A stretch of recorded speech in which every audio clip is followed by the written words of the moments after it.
இருக்கக்கூடிய அல்லாஹ்வினுடைய அடியார்கள், ஈமான்தாரிகள், முஸ்லிம்கள், அல்லாஹ்வினுடைய இறை இல்லமான புனித இல்லம் காபாவை நோக்கி முன்னோக்கக்கூடிய, சங்கமிக்கக்கூடிய ஒரு அற்புதமான தருணத்தில் நாம் இருந்து உலகத்திலும் இருக்கக்கூடிய ஹுஜ்ஜாஜிகள், ஹாஜிமார்கள் புனித பூமியிலே சங்கமித்துக் கொண்டிருக்கின்றார்கள். இஸ்லாத்தினுடைய மிக உயர்ந்த, மிக கண்ணியமான, மேன்மையான, பாக்கியம் நிறைந்த கடமையான புனித ஹஜ்ஜை நிறைவேற்றுவதற்காக உலகம் முழுவதிலும் இருக்கக்கூடிய அந்த ஹாஜிமார்கள், அந்த புனித பயணிகள் அந்த புனித பூமியிலே வீற்றிருக்கின்றார்கள்.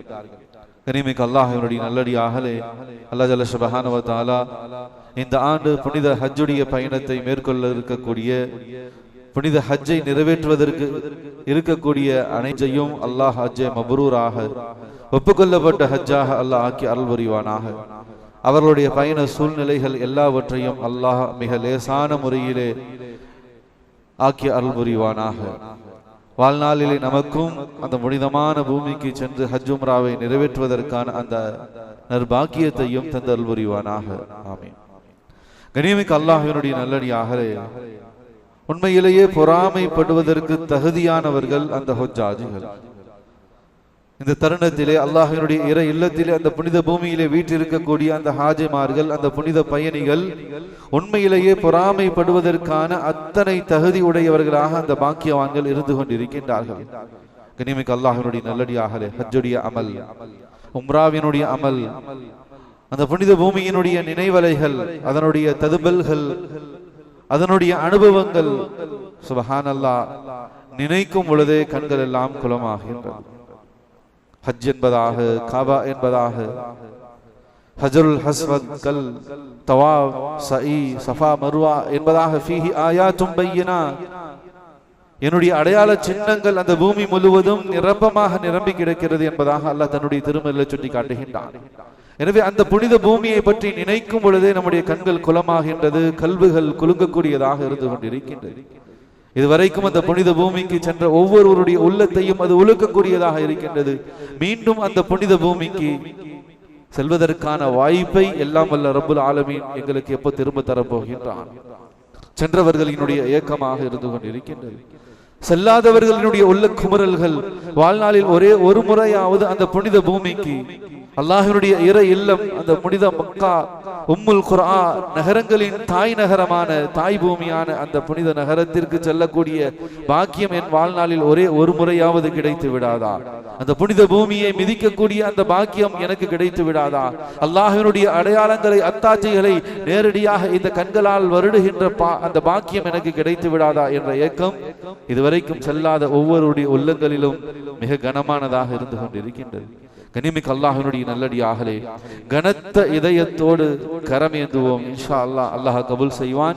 ஒரு நாள் இந்த புனிதமான ஹஜ்ஜுடைய காலத்திலே, துல்காதா துல் ஹஜ்ஜுடைய இந்த காலத்திலே நாம் நம்முடைய குடும்பத்தார்களோடு அந்த புனித பூமியிலே பிரவேசிக்கக்கூடிய பாக்கியத்தை நிச்சயமாக அல்லாஹ் நமக்கு தருவான். அல்லாஹ்விடத்திலே நாம் ஆதரவு வைப்போம். அதிகமாக நாம் ஆசிக்கவும் கடமைப்பட்டு இருக்கின்றோம். கனிமிக்க அல்லாஹ்வினுடைய நல்லடியார்களே, ஹஜ் செய்ய வேண்டும், உம்ராவுக்கு போக வேண்டும், அந்த புனித பூமியை தரிசிக்க வேண்டும் என்பதாக நம்முடைய ஒவ்வொருவருடைய உள்ளத்திலும் தேற்றம் மிகுதியானதாக இருக்க வேண்டும். உலக முஸ்லிம்களினுடைய கனவாக, லட்சியமாக, ஆசையாக, பேர் ஆவலாக, என் பேர் ஆசையாக ஹஜ் உம்ராவுடைய பாக்கியம் இருந்து கொண்டிருக்கின்றது. உலகம் முழுவதும் இருக்கக்கூடிய அனைத்து முஸ்லிம்களினுடைய பேர் ஆசை என்பதாகவே சொல்லலாம். அந்த பூமிக்கு செல்ல வேண்டும், ஹஜ்ஜுடைய உம்ராவுடைய அந்த அமல்களை நிறைவேற்ற வேண்டும் என்பது நம் எல்லோரினுடைய பேர் ஆசையாக இருந்து கொண்டிருக்கின்றது. எந்த அளவுக்கு அந்த ஆசை, அந்த பேர் ஆவல் நம்முடைய உள்ளத்திலே உண்மையானதாக, இஹ்லாஸானதாக, மன தூய்மை உடையதாக, ஈமானிய தேற்றமுடையதாக இருக்குமோ நிச்சயமாக அல்லாஹ் அந்த ஆசையை நிறைவேற்றுவான். நம்முடைய அந்த பேராசை ஒரு நாள் நிச்சயமாக இந்த உலகத்திலே நிறைய சந்தேகமும் கிடையாது, அல்லாஹ் கிருபையாளனாக இருந்து கொண்டிருக்கின்றான். கனிமிக்க அல்லாஹ்வினுடைய நல்லடியார்களே, அல்லாஹ் ஜல்ல சுப்ஹானஹு வ தஆலா இந்த உலகத்திலே வாழ்ந்த ஒரு சிறந்த நபி, அந்த நபியினுடைய குடும்பத்தார்களை பற்றி, அவர்களுடைய உயர்ந்த குணத்தை பற்றி அல்லாஹ் சொல்கின்றார். ஹஜ்ரத் ஜக்கரியா அலைஹிஸ்ஸலாத்து வஸலாம் அவர்களுடைய குடும்பத்தார்கள் நபிமார்களினுடைய குடும்பம். சூரத்துல் ஆல இம்ரானிலே அல்லாஹ் அந்த முழு குடும்பத்தை பற்றி, ஆல இம்ரானுடைய குடும்பம், ஜக்கரியா அலைஹிஸ்ஸலாத்து வஸலாம் அவர்களுடைய குடும்பம், அவர்களுடைய பிள்ளைகள் சந்ததிகள் என்பதை பற்றி மிக விரிவாக அழகாக பேசுகின்றான். அப்படிப்பட்ட ஒரு நபி, அந்த நபியினுடைய குடும்பத்தார்களினுடைய உயர்ந்த குணமாக எந்த குணம் இருந்தது என்பதை அல்லாஹ் தன்னுடைய திருமறையிலே சுட்டி காட்டுகின்றான்.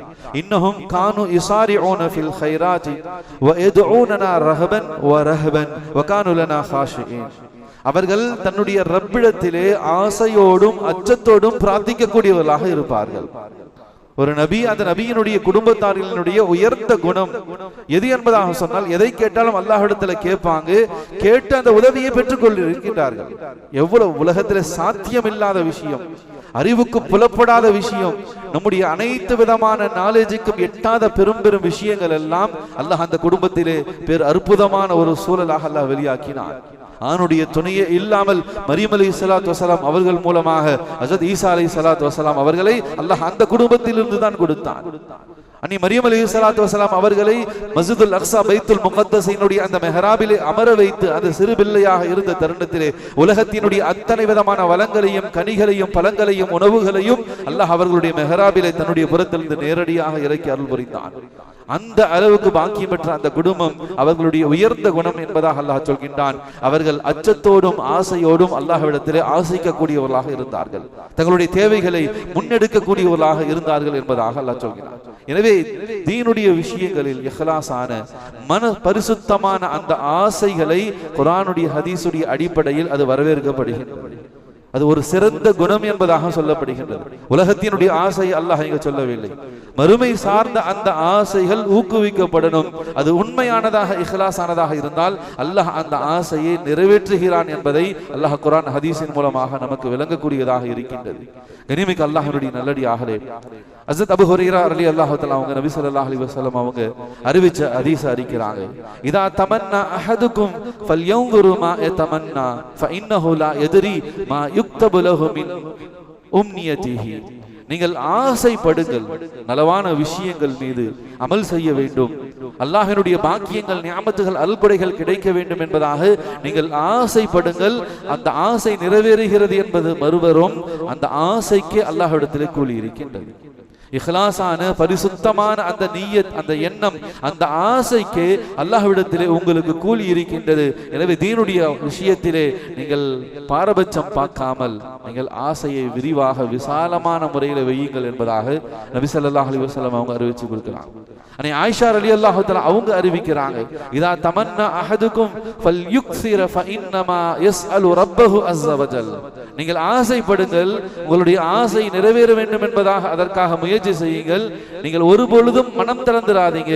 காரணம் என்ன என்பதாக சொன்னா, நீங்க வைக்கக்கூடிய ஆசை ஃபஇன்னமா யஸ்அலு ரப்பஹு அஸ்ஸ வஜல், உங்களை படைத்த ரப்பிடத்தில் தான் நீங்க ஆசை வச்சிருக்கீங்க. அதை நிறைவேற்றுவதற்கு முழு தகுதி படைத்தவன் இந்த உலகத்துல அவனை தவிர வேறு யாரும் இல்லை.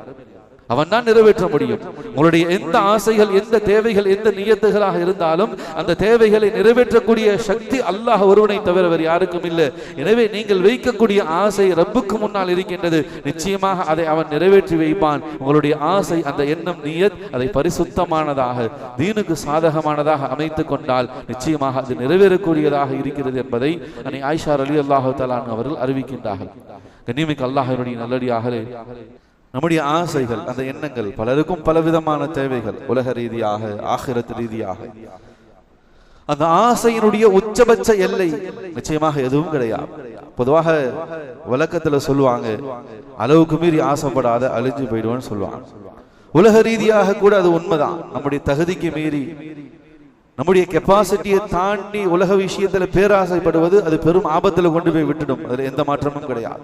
ஆனால் இஹ்லாஸான பரிசுத்தமான அந்த ஆசை உலக ரீதியாக அல்லது மறுமை ரீதியாக ஈமானிய நிலையிலே நாம் எடுக்கக்கூடிய, நாம் சிந்திக்கக்கூடிய அந்த நியத்துகள், அந்த எண்ணங்கள், அந்த ஆசைகள் அது எவ்வளவு பெரிதாக, எவ்வளவு பிரம்மாண்டமானதாக எதுவாக இருந்தாலும் அல்லாஹ் அதை நிறைவேற்றி கொடுக்கின்றான். ஹஜ்ரத் சுலைமான் அலைஹிஸ்ஸலாத்து வஸலாம் அவர்கள் தங்களுடைய ஆசையை அல்லாஹ்விடத்தில் வெளிப்படுத்தினாங்க. قال رب اغفر لي وهب لي ملكا لا ينبغي لأحد.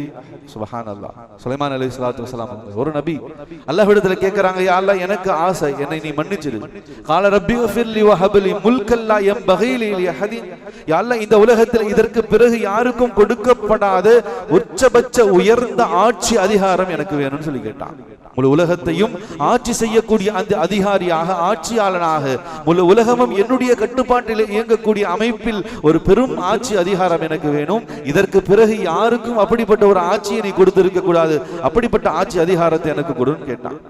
கனிமிக்க அல்லாஹ்வுடைய நல்லடியாக கொஞ்சம் சிந்திச்சு பாருங்க, இது எவ்வளவு பெரிய ஆசை.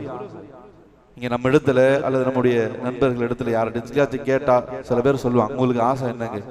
தமிழ்நாட்டுக்கே சிஎம் ஆகணும்னு ஆசை எல்லாத்துக்கும் இருக்கு. அல்லாஹ் கபூல் செய்யட்டும். இந்த இந்தியாவுக்கே பிரதமர் ஆகணும், இந்த ஆசை எல்லாருக்குமே இருக்கு. முழு உலகத்துக்குமே பொறுப்புதாரியாக, பெரும் அதிகாரியாக, அதிபதியாகணும், இது எல்லோருடைய ஆசை. கனிமிக்க அல்லாஹ்வுடைய நல்லடியாக அதை விட பெரிய ஆசையாகத்தான் ஹஜ்ரத் சுலைமான் அலைஹிஸ்ஸலாத்து வஸலாம் அவர்கள் தங்களுடைய ஆசையை வெளிப்படுத்தினார்கள். முல்கல்லா யம்பகி லி அஹதீன், இந்த உலகத்தில் இதற்கு பிறகு யாருக்கும் கொடுக்கப்படாத அளவுக்கு உச்சபட்ச மிக பிரமாண்டமான ஆட்சி அதிகாரம் எனக்கு வேணும்னு சொல்லி கேட்டாங்க. அவங்களுடைய உள்ளம் ஈமானால் நிரம்பி இருந்ததால், அவங்களுடைய அந்த ஆசை பரிசுத்தமான ஆசையாக இருந்ததினால் அல்லாஹ் அதை கபூல் செஞ்சான். ஹஜ்ரத் சுலைமான் அலைஹிஸ்ஸலாத்து வஸலாம் அவர்களை பற்றி குர்ஆன்ல, ஹதீஸ்ல பல இடங்கள்ல அவங்களுடைய ஆட்சி அதிகாரத்தினுடைய விசாலங்களை பற்றி மிக அல்லாஹ் தெளிவாக சொல்கின்றான். முழு உலகத்தினுடைய ஆட்சி அதிகாரம், உலகத்தில் இருக்கக்கூடிய அத்தனை படைப்பினங்களும், ஜின்கள், பறவைகள் எல்லாமே அவர்களுடைய கட்டுப்பாட்டில் இருந்தது. அவர்கள் என்ன சொல்றாங்களோ அதை செய்யும். முஸ்லிம் சமுதாயத்தினுடைய, இந்த உலக முஸ்லிம்களினுடைய புனித தலங்கள் 3 தலங்கள் இருக்கு. புனித பூமி ஹரமைன் என்பதாக சொல்லுவோம். மக்கா ஒன்று, மதீனா ஒன்று, இன்னொன்று மஸ்ஜிதுல் அக்ஸா பைத்துல் முகத்தஸ்.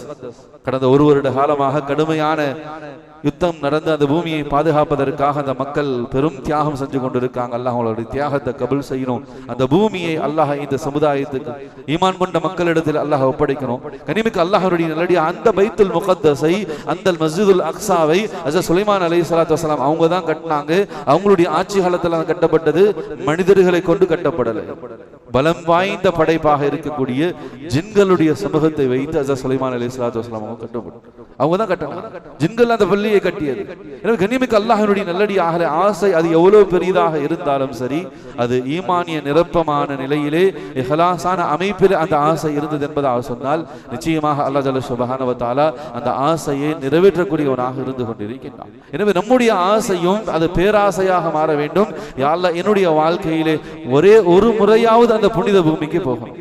இந்த தருணங்கள்ல லட்சோப லட்ச அந்த ஹுஜ்ஜாஜிகள், அந்த உம்மார்கள், ஹாஜிமார்கள், அந்த புனித பயணிகள் அந்த புனித பூமியிலே சங்கமித்துக் கொண்டிருக்கின்றார்கள். இந்த நசீபை எங்களுடைய வாழ்க்கையில யா ரப்பே எங்களுக்கு எப்ப தரப்போகிறாய்? கனிமிக்க அல்லாஹ்வுடைய நல்லடியார்களே, இந்த உலகத்திலே ஒரு முஸ்லிமினுடைய வாழ்வின் முதல் லட்சியமாக, முதல் குறிக்கோளாக, முதல் பேராசையாக இதுதான் இருக்க வேண்டும். வாழ்க்கையில ஒரே ஒரு முறையாக பூமிக்கு போயிட்டு வரணும். ஹஜ்ஜுடைய உம்ராவுடைய அந்த கடமையை நிறைவேற்றி வர வேண்டும். அந்த புனித பூமியை தரிசித்து வர வேண்டும். இதுதான் நம்முடைய பேராசையாக இருக்க வேண்டும். கனிமிக்க அல்லாஹ்வுடைய நல்லடியார்களே, அந்த பேராசை எந்த அளவுக்கு உறுதியாக இருக்குமோ, அது உண்மையாக இருக்குமோ, நிச்சயமாக அல்லாஹ் ஒரு நாள் நிச்சயமாக நம்மளையும் அங்கு கொண்டு போய் சேர்ப்பான்.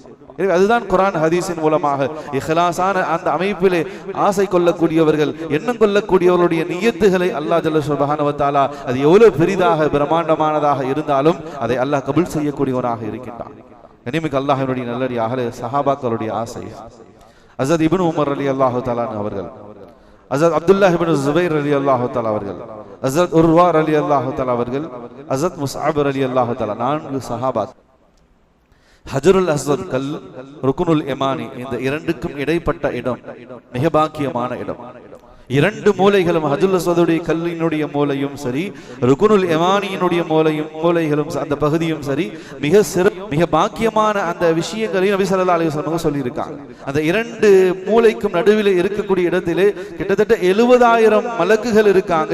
அங்கு சுற்றக்கூடிய, தவாஃபில் ஈடுபடக்கூடிய, துவா செய்யக்கூடியவர்களுடைய துவாவுக்கு ஆமீன் சொல்லி கொண்டிருக்காங்க. அவ்வளவு பாக்கியமான இடம்.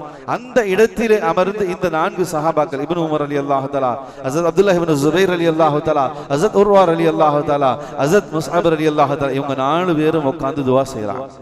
ஹஜ்ரத் அப்துல்லாஹ் இப்னு ஸுபைர் ரலியல்லாஹு தஆலா அவங்க துவா செய்றாங்க, யா அல்லாஹ் என்னை கலீஃபாவாக ஆக்கு. ஏதாவது ஒரு தேசத்திற்கு நாட்டிற்கு நான் ஹலீஃபாவாக அமீருல் முஃமினீனாக அரசனாக நான் ஆகணும் அப்படின்னு சொல்லி அவங்களுடைய ஆசையை வெளிப்படுத்துறாங்க. ஹஜ்ரத் உர்வார் ரலியல்லாஹு தஆலா அவங்க துஆ செய்றாங்க, யா அல்லாஹ் நான் இல்மை கற்றுக்கொண்டு அந்த இல்மை கற்றுக் கொடுக்கக்கூடிய முஅல்லிமாக, பேராசிரியராக, மார்க்கத்தை போதிக்கக்கூடிய முஅல்லிமாக நான் உருவாக வேண்டும் அப்படின்னு சொல்லி அவங்க துஆ செய்றாங்க. ஹஜ்ரத் முஸ்அப் ரலியல்லாஹு தஆலா அவர்கள், யா அல்லாஹ் ஈராக் தேசத்தினுடைய பேரரசனாக நான் ஆக வேண்டும், அவங்க துஆ செய்றாங்க. ஹஜ்ரத் அப்துல்லாஹ் இப்னு உமர் ரலியல்லாஹு தஆலா அவர்கள், உமர் ரலியல்லாஹு தஆலாவுடைய மகனார் துஆ செய்றாங்க, யா அல்லாஹ் நான் மரணிக்கும் தருணத்திலே நான் உன்னுடைய மஃபிரத்தை பெற்றவனாக நான் மரணிக்க வேண்டும், இது என்னுடைய ஆசை சொல்லி அவர்கள் அவங்களுடைய ஆசையை வெளிப்படுத்திக்கிட்டாங்க. கனிமிக்கு அல்லாஹ்வுடைய நல்லடியார்களே துஆ செஞ்சுட்டு போயிட்டாங்க. வரலாற்று ஆசிரியர்கள் வரலாற்று பதிவுகளிலே பதிவு செய்கின்றார்கள், அப்துல்லாஹ் இப்னு ஜுபைர் ரலியல்லாஹு தஆலா அவர்கள் ஆசைப்பட்டதை போல அல்லாஹ் அவர்களை கவர்னராக அதிபதியாக ஆக்கினான். ஹஜ்ரத் உர்வார் ரலியல்லாஹு தஆலா அவர்கள் ஆசைப்பட்டதை போல அவர்களை இந்த சமூகத்தினுடைய மிகப்பெரிய முஅல்லிமாக, மார்க்கத்தை போதிக்கக்கூடிய மார்க்க மேதையாக அல்லாஹ் அவர்களை கபூல் செய்தான். ஹஜ்ரத் முஸ்அப் ரலியல்லாஹு தஆலா அவர்கள் ஆசைப்பட்டதை போல ஈராக்கினுடைய அதிபராக ஹஜ்ரத் முஸ்அப் ரலியல்லாஹு தஆலா அவர்களை ஆக்கினான். ஹஜ்ரத் இப்னு உமர் ரலியல்லாஹு தஆலா அவர்கள் விரும்பியதை போல அவர்களுக்கு மன்னிப்போடு அல்லாஹ்வுடைய உதவியோடு இந்த உலகத்தை விட்டு பிரிந்தார்கள் என்ற செய்தியும் பதிவு செய்யப்பட்டிருக்கின்றது. கனிமிக்கு அல்லாஹ்வுடைய நல்லடியார்களே, நம்முடைய ஆசைகள் அது இஹ்லாஸாக இருந்துச்சு, நம்முடைய தேவைகள் என்னவோ, நம்முடைய எண்ணங்கள் என்னவோ, நம்முடைய நியத்துகள் என்னவோ அது உண்மையானதாக, உறுதியானதாக, ஈமானிய நிரப்பமான நிலையில இருந்துச்சு என்பதாக சொன்னா நிச்சயமாக அல்லாஹ் ஜல்ல சுப்ஹானஹு வ தஆலா அந்த ஆசைகளை அது எவ்வளவு பெரும் பேராசைகளாக, எவ்வளவு பெரும் பிரம்மாண்டமானதாக, விசாலமானதாக இருந்தாலும் அல்லாஹ் அதை நிறைவேற்றக்கூடியவனாக இருக்கின்றான். எனவே நம்முடைய ஒவ்வொருவருடைய பேராசையாக இருக்க வேண்டும், ஹஜ் உம்ராவுடைய பாக்கியம் எங்களுக்கு கிடைக்கணும். அந்த புனித பூமிக்கு செல்வதற்கான அந்த பாக்கியத்தை நாங்கள் எங்களுடைய வாழ்க்கையில பெற்றுக்கொள்ள வேண்டும். இது நம் ஒவ்வொருவருடைய பேராசையாக இருக்க வேண்டும். கனிமிக்கு அல்லாஹ்வுடைய நல்லடியாக நபி ஸல்லல்லாஹு அலைஹி வஸல்லம் சொன்னாங்க, ஒவ்வொருவரும் ஆசைப்படுங்கள், தீனுடைய விஷயத்திலே நீங்கள் பேராசைப்படுங்கள், அதை அல்லாஹ்விடத்தில் திரும்ப திரும்ப அல்லாஹ்விடத்தில் கேட்டுக்கொண்டே இருங்கள். உங்களுடைய அந்த ஆசையிலே, பேராசையிலே நீங்கள் உறுதியாக இருங்கள். அல்லாஹ் உங்களுக்கு உதவி செய்வான். ஒரு காலம் சோர்ந்து போயிடாதீங்க.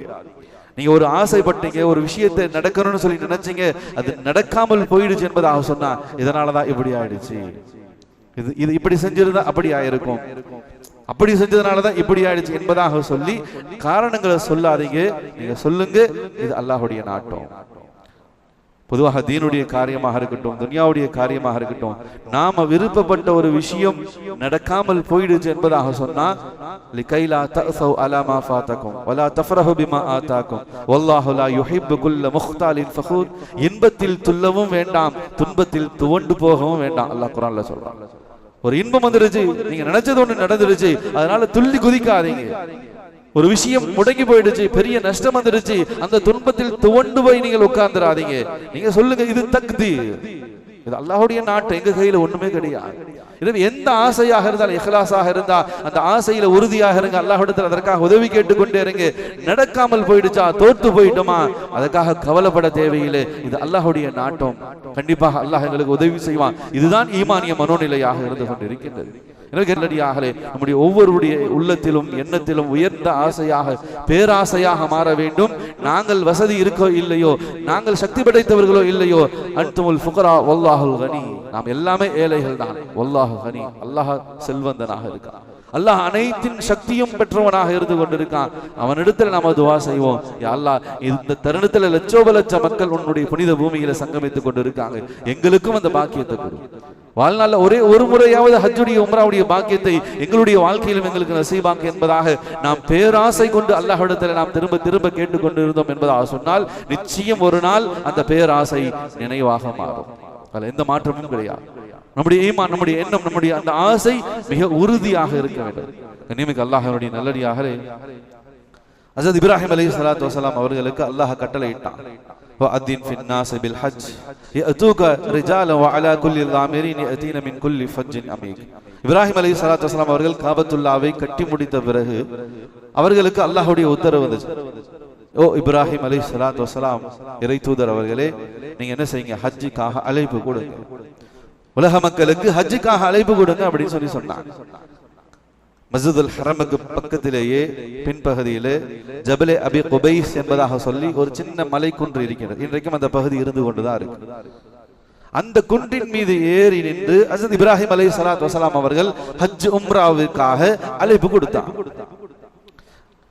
அழைப்பு கொடுத்துட்ட பிறகு ஹஜ்ரத் இப்ராஹிம் அலைஹிஸ்ஸலாத்து வஸலாம் அவங்க அல்லாஹ் இடத்துல கேட்டாங்க, ரப்பே நீ அழைப்பு கொடுக்க சொன்ன, நான் அழைப்பு கொடுத்துட்டேன்.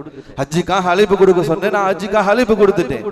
என்னுடைய இந்த சத்தம் எந்த அளவுக்கு யாருக்கு எத்தனை பேருக்கு போய் சேர போகுது? அப்போது பாலைவன காடாக, முழு பாலைவன காடாக, மக்கள் நடமாட்டம் மிக குறைந்த பகுதியாகத்தான் அந்த புனித பூமியினுடைய அந்த நகரங்கள் முழுவதும் இருந்துச்சு. எனக்கு அதை சுத்தி கேட்டாங்க, நான் சொல்லக்கூடிய வார்த்தை நான் கத்தி சொன்னாலும் எவ்வளவு தூரம் போய் சேர போது, யாருக்கு போய் சேர போது, யார் இந்த பூமிக்கு வர போறாங்க, யார் இந்த பாலைவன காட்டுக்கு வர போறாங்கன்னு சொல்லி கேட்டாங்க. சுப்ஹானல்லாஹ், அல்லாஹ் எவ்வளவு பெரிய பாக்கியவான், அல்லாஹ் எவ்வளவு சக்தி படைச்சவன்.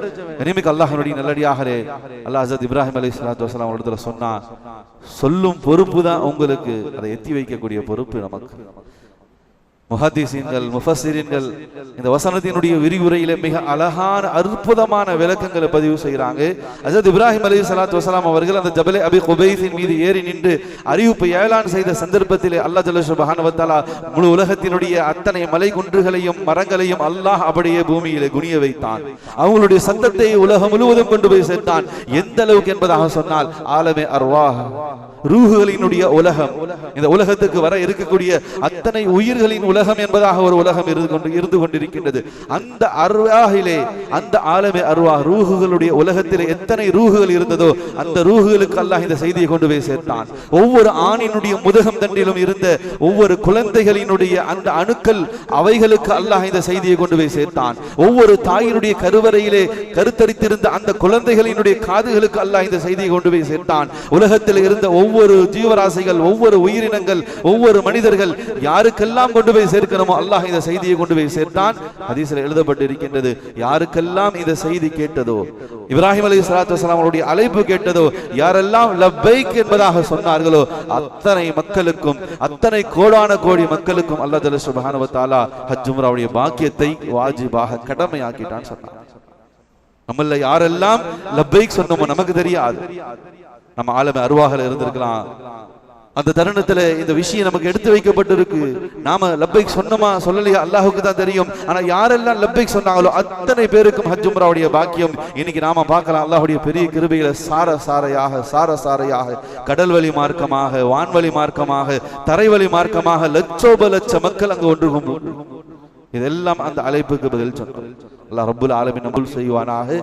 அந்த லப்பைக் சொன்ன நல்லோர்களுடைய கூட்டத்தில் அல்லாஹ் நம்மையும், நம்முடைய குடும்பத்தார்களையும், நம்முடைய சந்ததிகளையும் அல்லாஹ் கபூல் செய்வானாக. இனிமேல் அல்லாஹ்வுடைய நல்லடியார்களே, அந்த புனித பூமிக்கு செல்வதற்கான அந்த பாக்கியம், அதைவிட இந்த உலகத்துல உயர்ந்த உணர்வு பூர்வமான, உணர்ச்சி பூர்வமான பாக்கியத்தை வேற எதுவும் நாம் எடுத்து காட்டவே முடியாது. அல்லாஹ்வுடைய பெரிய கிருபை, ஹஜ்ஜுக்காக கிளம்பி அதற்கான எல்லா ஏற்பாடுகளை செய்து அந்த இஹ்ராமுடைய ஆடையை அணிந்து கொண்டு நம்முடைய சொந்த பந்தங்கள், நட்பு வட்டங்கள், பிள்ளைகள், மனைவிமார்கள், இவங்க எல்லாத்துக்கும் ஹஜ்ஜுக்கு போறோம் அப்படின்ற தகவலை சொல்லி அவர்கள் நம்மை வழி அனுப்பி விமான நிலையத்துக்கு போய் அந்த விமானத்தில் ஏறி அந்த ஹஜ்ஜுடைய பயணத்திலே நாம இருக்கக்கூடிய தருணத்திலே ஏற்படக்கூடிய அந்த உணர்வுகள், ததும்பல்கள், இவைகளுக்கு வார்த்தைகளை கொண்டு நாம் வர்ணித்து அளவிலே சொல்லிவிட முடியாது. உணர்வு பூர்வமாக அதை உணர்ந்தால் மட்டும்தான் உணர முடியும். போய் வந்த ஒவ்வொரு இடத்திலும் கேட்டு பாருங்க அந்த பயணம் எப்படி இருந்துச்சு. கரும்பு இனிக்கும் இனிக்கும் இனிக்கும் 1000 முறை சொன்னாலும் அது இனிக்காது. ஒரு கடி கடிச்சா தான் அதனுடைய இனிப்பு, கரும்புடைய சுவை என்ன என்பதாக சொல்லுங்க. எனவே ஹஜ் உம்ராவை பத்தி 1000 முறை பேசுறோம், கேட்கிறோம், அதனுடைய உணர்வுகளை உண்மையாக உணர்ந்துட முடியாது. ஒரு முறை அந்த புனித பூமிக்கு சென்று பாருங்க, அந்த காபாவை கண்டு பாருங்க. அல்லாஹ் அக்பர். அந்த உணர்வுகளுக்கும் உணர்ச்சிகளுக்கும் அளவுகளே கிடையாது. அந்த மீகாத்துகளை, எல்லைகளை கடக்கும் பொழுது ஏற்படக்கூடிய அந்த உணர்வுகள், காபாவினுடைய எல்லை வரும், ஹரமுடைய எல்லை வரும், இந்த புனித பூமி, புனித மக்கா மகாநகரத்தினுடைய அந்த எல்லைகள், இவைகளை நாம் வான்வழியாக, தரை வழியாக கடக்கும் போது ஏற்படக்கூடிய அந்த உணர்வுகள், அந்த உணர்ச்சிகள், சுப்ஹானல்லாஹ். கனிமிக்க அல்லாஹ்வுடைய நல்லடியா, அவ்வளவு பெரும் பாக்கியம். உலகத்துல எதை கொண்டுமே இதை ஈடு செய்ய முடியாது. உலகத்துல எவ்வளவோ பகுதிகளுக்கு போயிருப்போம், எவ்வளவோ சுற்றுலா தலங்கள், உலகத்தினுடைய பெரும் பெரும் அதிசயங்கள், மிகப்பெரிய நேச்சுரல் பிளேஸ், இயற்கை காட்சிகள் நிகழ்ந்த எத்தனை இடங்களுக்கு போயிருப்போம். ஆனா அவைகள் எல்லாவற்றை விட தனிப்பட்ட பாக்கியம், தனிப்பட்ட ஒரு ரசனை புனித பூமிக்கு அல்லாஹ் வச்சிருக்கான். ஏன் அது ஃபீஹி ஆயாத், என்னுடைய அத்தாட்சிகளின் பூமி என்பதாக சொல்றான். என்னுடைய அடையாளங்களை நீங்கள் அங்கு போனால் பார்க்கலாம். சொர்க்கத்தின் கல் ஹஜருல் அஸ்வத் அங்கு இருந்து கொண்டிருக்கின்றது. நபிமார்களினுடைய பாத அடித்தளங்கள் அங்கு இருந்து கொண்டிருக்கின்றது.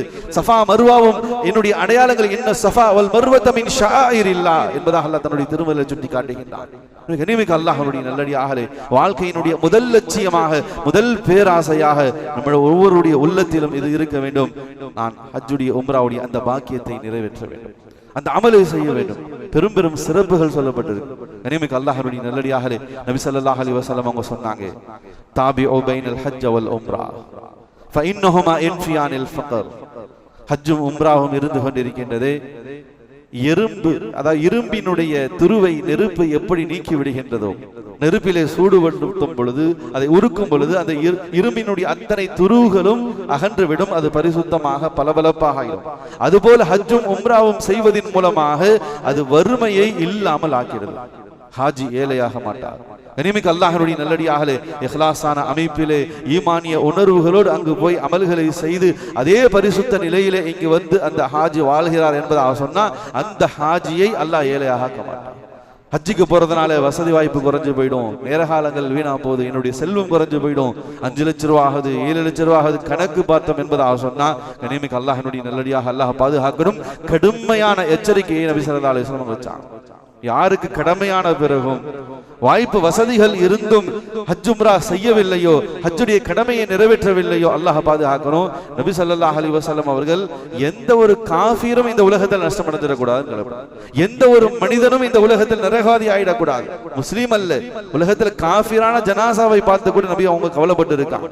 யாரும் தன்னுடைய காலத்தில் இந்த உம்மத்தில் ஒருத்தர் கூட நரகத்துக்கு போயிடக்கூடாது. இது நபியினுடைய உயர்ந்த உச்சபட்ச கவலையாக இருந்துச்சு. தாயுமுல் ஃபிக்ர் என்பதாக சொல்லுவாங்க. அந்த நபி ஸல்லல்லாஹு அலைஹி வஸல்லம் அவங்க சொன்னாங்க, யாருக்கு வசதி வாய்ப்பு வந்த பிறகும் ஹஜ் உம்ராவை நிறைவேற்றவில்லையோ அவர் ஒரு யூதனாக கிறிஸ்துவனாக மறைஞ்சிட்டு போட்டோம். கடுமையான வார்த்தை. கனிமிக்க அல்லாஹ்வுடைய நல்லடியாக அல்லாஹ் நமக்கு யாருக்கெல்லாம் அந்த வசதி வாய்ப்புகளை ஏற்படுத்தி கொடுத்திருக்கானோ நாம் ஒவ்வொருவரும் அந்த கடமையை மிக விரைவான அமைப்பிலே நிறைவேற்றுவதற்கு நாம முயற்சி செய்யணும். அரபு நாடுகள்ல, மக்கா அல்லாத மற்ற அரபு நாடுகள்ல ஒரு ஆண் திருமண வயதை அடைஞ்சிட்டாருன்னு சொன்னா அவர் மீது முதல் கடமை, அன்றைய காலத்திலிருந்து இன்றைக்கு வரைக்கும் அரபு நாடுகள்ல நிக்கா என்பதாக சொன்னா ஆணுக்கு தான் செலவு அதிகம். ஏன்னா அவர் தான் நிக்காவை நடத்தணும், அவர் தான் மஹர் கொடுக்கணும், அவர் தான் வலிமா கொடுக்கணும். எனவே ஆணுக்கான செலவுகள் தான் நிக்காவில மார்க்கத்தின் ரீதியாக அதிகமாக இருந்து கொண்டிருக்கிறது. எனவே அந்த தருணத்தில் ஒரு ஆணுக்கு வசதி வந்துருச்சுன்னு சொன்னா அவர் நிக்கா செய்து கொள்வதற்கு தயாராகிட்டார்.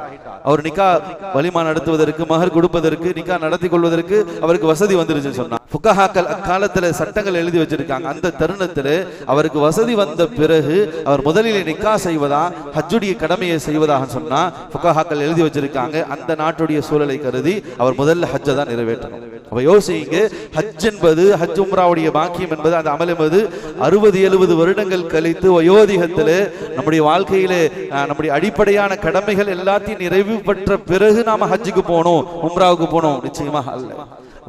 வாலிப வயதை அடைந்தார், அவருக்கு வசதி வந்துருச்சுன்னு சொன்னா முதல் கடமை நிக்காவுக்கு முன்னதாக, திருமணத்திற்கு முன்னதாக அவர் மீது ஹஜ் உம்ராவும் கடமையாகின்றது.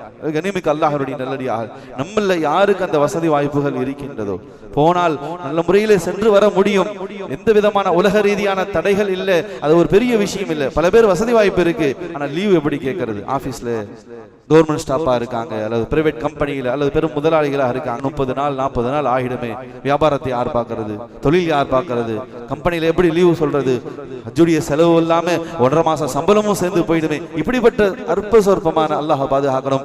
உலக காரணங்களை முன் வச்சு வசதி இருந்து தள்ளி போடுறோம். நபி ஸல்லல்லாஹு அலைஹி வஸல்லம் எச்சரிக்கையை நாம் பயந்து கொள்ள கடமைப்பட்டு இருக்கின்றோம். எனவே கண்ணியமிக்க அல்லாஹ்வுடைய நல்லடியார்களே, அல்லாஹ்வுடைய பெரிய பாக்கியம் இந்த தருணத்துல லட்சோப லட்ச ஹுஜ்ஜாஜிகள், அந்த உம்மார்கள், புனித பயணிகள் அந்த புனித பூமியை நோக்கி சங்கமித்துக் கொண்டிருக்காங்க, பயணித்துக் கொண்டிருக்காங்க.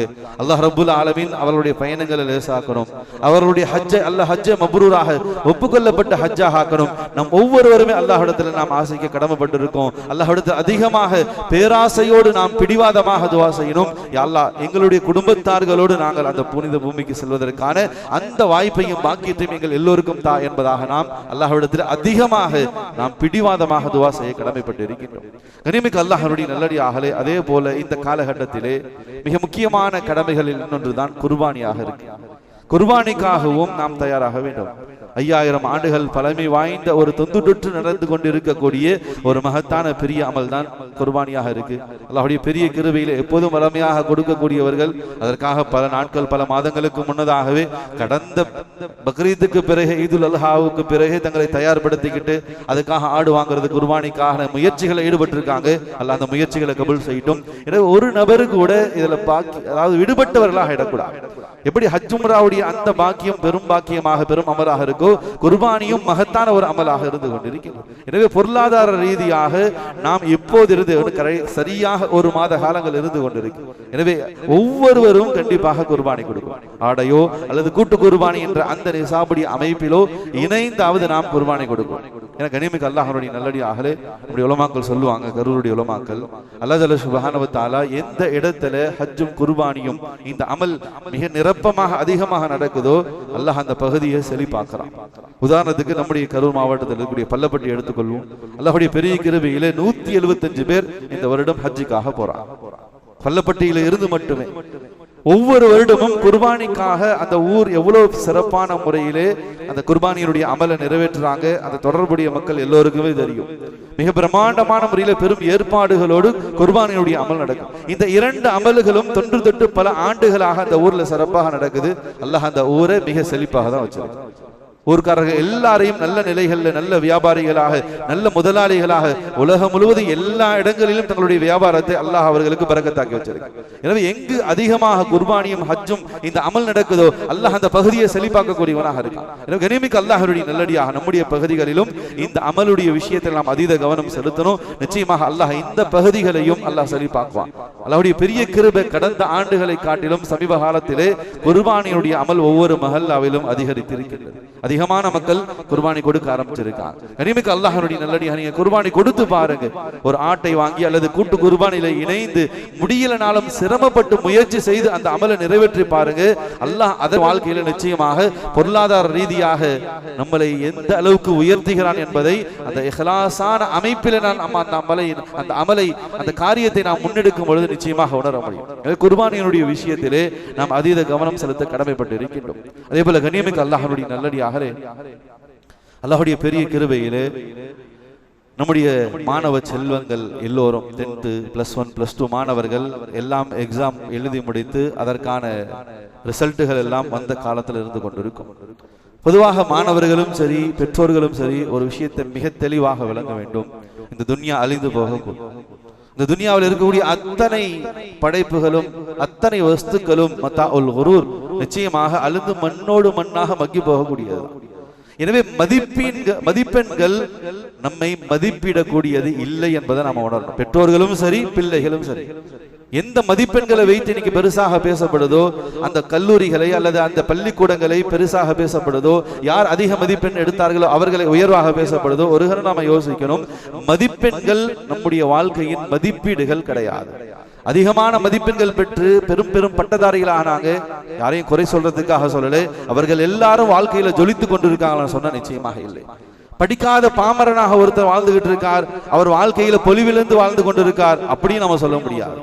கனிமிக்க அல்லாஹ்வுடைய நல்லடியாக மதிப்பெண்கள் நம்முடைய வாழ்க்கையை மதிப்பிடக்கூடியது நிச்சயமாக இல்லவே இல்லை. அல்லாஹ் பாதுகாக்க எத்தனையோ ஒவ்வொரு ஊர்லயுமே பார்க்கலாம். எந்த தொழிலுமே மோசமான தொழில் கிடையாது. ஹலாலான அமைப்பில் செய்யக்கூடிய இந்த வியாபாரம் முயற்சி தொழில்கள் எல்லாமே அல்லாஹ்விடத்துல பரக்கத்துக்குரியது தான். அல்லாஹ் அதுல பரக்கத் செய்யட்டும். நம்முடைய வாலிபர்களுக்கு அல்லாஹ் உயர்வுகளை உயர் பதவிகளை அல்லாஹ் தரட்டும். நம்ம பார்க்கலாம் ஒவ்வொரு ஊர்லயும் படித்த பெரும் பெரும் பட்டதாரிகள் கஷ்டப்பட்டு 12ஆம் வகுப்பு அதுக்கு பிறகு காலேஜ் ஹையர் ஸ்டடிஸ் எல்லாம் படிச்சு ஒவ்வொரு ஊர்ல எடுத்துக்கிட்டு 500-1000 வாலிபர்கள் கொரியர் சர்வீஸ்ல ஜொமோட்டோல ஸ்விக்கியில உணவுப் பொருட்களை சப்ளை செய்து கொண்டிருக்காங்க. இப்ப படிச்சுட்டா உலகத்துல முன்னேற முடியுமா? அதுதான் என்னுடைய வாழ்க்கையை மதிப்பிடக்கூடியதா?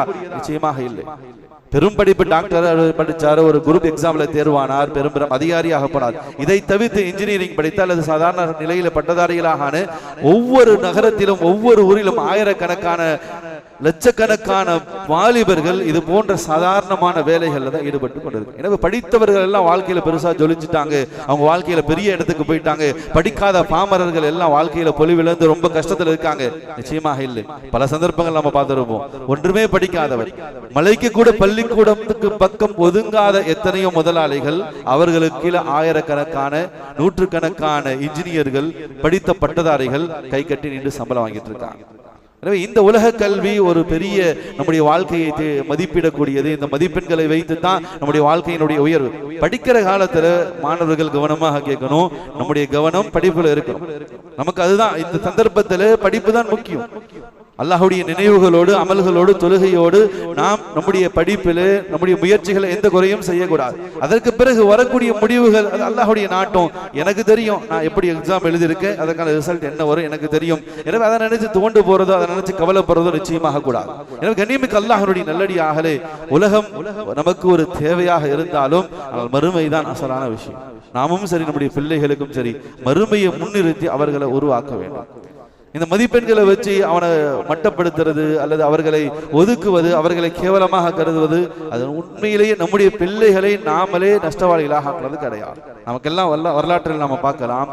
தாமஸ் ஆல்வா எடிசன், அவர் மட்டும் கரண்ட்டை கண்டுபிடிக்கல அப்படின்னு சொன்னா இந்த உலகமே இருண்டுதான் இருந்திருக்கும் இது வரைக்கும். அந்த எடிசன் சிறு வயதாக இருக்கும் பொழுது அவர் ஒரு ஸ்பெஷல் சைல்டு. குழந்தைகள் அந்த ஆரம்ப காலத்துல மூளை வளர்ச்சி பாதிக்கப்பட்டு ஒரு ஸ்பெஷல் சைல்டாகத்தான் எடிசன் இருந்தார். அவர் படித்த பள்ளிக்கூடத்திலிருந்து எடிசன் அவர்களுடைய தாயாருக்கு கடிதம் வழங்குது. பிரிச்சு பார்க்கறாங்க. அதுல கடிதத்தில் எழுதப்பட்டிருக்கு, உங்களுடைய பிள்ளை படிக்கும் தகுதியை இழந்திருக்கார். எல்லோரோடும் சமமாக உட்கார்ந்து பள்ளிக்கூடத்துல உட்கார்ந்து படிப்பதற்கான தகுதி இல்லை. அவர் ஒரு ஸ்பெஷல் சைல்டாக, மூளை பாதிக்கப்பட்ட, மூளை வளர்ச்சி இல்லாத பிள்ளையாக இருக்கார். எனவே அவரை ஸ்கூலுக்கு அனுப்பாதீங்க, அதனால் மற்ற பிள்ளைகள் பாதிக்கிறாங்க, அவங்க கஷ்டப்படுறாங்க, அவங்களுக்கு அது போன்ற ஒரு சூழல் ஏற்படுது. எனவே உங்க பிள்ளைய பள்ளிக்கூடத்துக்கு அனுப்பாதீங்க, பள்ளிக்கூடத்துல படிக்கிறதுக்கான தகுதி உங்க மகனுக்கு இல்லை அப்படின்னு சொல்லி எழுதியிருக்காங்க. எடிசன் அந்த லெட்டரை கொடுத்துட்டு தாயிடத்துல கேட்கிறார், தாய் என்னுடைய அன்னையே என்ன எழுதியிருக்காங்க, என்னுடைய பள்ளிக்கூடத்துல இருந்து என்ன சொல்லி இருக்காங்க. அந்த தாய் சொன்னா, ஒன்னும் இல்லப்பா, உனக்கு சொல்லி கொடுக்கக்கூடிய தகுதி இந்த ஸ்கூல்ல இந்த பள்ளிக்கூடத்துல யாருக்குமே இல்லையா, நீ அந்த அளவுக்கு ஒரு ஜீனியஸாக இருக்கு. ஒவ்வொரு பெற்றோர்களும் தன்னுடைய பிள்ளைகளுடைய விஷயத்துல மார்க்க வச்சு இவ்வளவு குறைஞ்சு போச்சு, இப்படி ஆகி போச்சு, அப்படி ஆகி போச்சு, உன்னை இப்படி நீ எதுக்குமே லாக்கி இல்லைன்னு சொல்லிட்டாங்க, நீ உனக்கு படிப்பே வராதுன்னு சொல்லி உங்க டீச்சர் சொல்லிட்டாங்க, இப்படி ஒதுக்கணும்னு சொன்னா கடைசி வரைக்கும் அவன் அப்படியே தான் போயிடுவான்.